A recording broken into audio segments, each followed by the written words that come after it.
La plupart des gens pensent que le Français moyen ne peut pas devenir riche parce qu'il a peu ou pas d'épargne, peu ou pas d'investissement et qu'il a des crédits. Je fais cette vidéo car personne ne t'a jamais enseigné de moyens pour améliorer ta situation financière, personne ne t'a jamais appris à construire un patrimoine financier, et aujourd'hui j'ai envie de t'expliquer comment fonctionne notre système économique et surtout comment tu peux tirer ton épingle du jeu. Les plus riches savent déjà comment ça fonctionne, ce qui explique comment ils parviennent à accumuler autant d'argent. Pour commencer, sache qu'il existe 4 acteurs dans notre système économique. Le consommateur, l'investisseur, le créateur d'entreprise et enfin le salarié. Au départ, chacun d'entre nous est formaté pour être à la fois un consommateur et un salarié. Tu vas à l'école pour obtenir un diplôme qui te permettra d'obtenir un emploi. En obtenant cet emploi, tu deviens un salarié. Même si tu montes les échelons, que tu prends plus de responsabilités et que tu gagnes plus d'argent, au final, tu restes un salarié. Que tu sois riche, de la classe moyenne ou bien pauvre, tu es également un consommateur car manger, acheter une maison et obtenir des biens nécessite de dépenser de l'argent. À chaque fois que tu dépenses, tu es donc un consommateur. Le problème, c'est que notre système est conçu pour favoriser seulement 2 types de personnes, les créateurs d'entreprises et les investisseurs. Et je t'explique tout de suite pourquoi. Quand tu achètes un produit chez Samsung, Amazon ou encore Apple, seul le créateur de l'entreprise et ses actionnaires bénéficient de l'argent que tu as dépensé. Alors ce qui est sympa dans notre système économique, c'est que n'importe qui peut devenir actionnaire, même avec peu de moyens. Par exemple, à l'heure actuelle, avec environ 165 €, tu peux acheter une action Apple.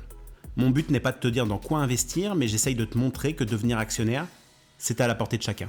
Je vais essayer de redire les choses autrement. Notre système économique vise à avantager non seulement les personnes les plus riches, mais également ceux qui possèdent une éducation financière. Actuellement, l'inflation entraîne une augmentation très importante des prix des biens, et qui est touché par cette inflation ? Les consommateurs.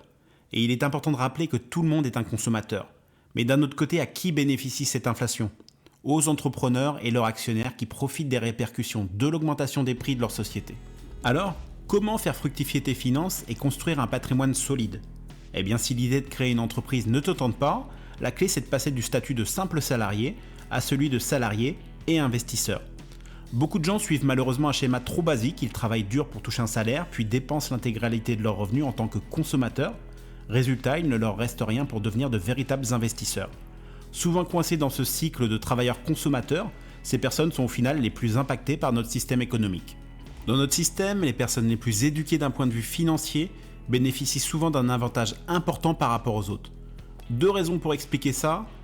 Premièrement, leur compréhension pointue des mécanismes fiscaux, puisqu'elles sont capables de se faufiler dans le labyrinthe complexe des lois fiscales.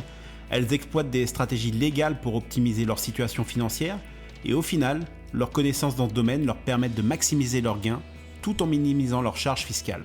Deuxièmement, elles ont une meilleure capacité à prendre des décisions éclairées en matière d'investissement, ce qui se traduit par l'obtention de rendements plus élevés.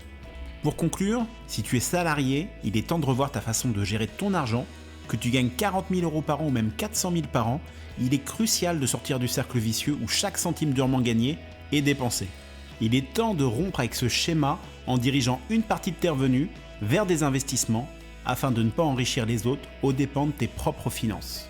Si tu souhaites commencer à mettre un pied dans le monde de l'investissement, tu peux soit te rendre sur des forums comme celui de Morning, Invest ou encore Finari, lire des livres comme Père riche, Père pauvre, L'investisseur intelligent, ou encore suivre des chaînes YouTube sur la finance comme la mienne. C'est tout pour aujourd'hui, n'oublie pas de liker la vidéo si elle t'a plu et surtout, abonne-toi pour plus de contenu.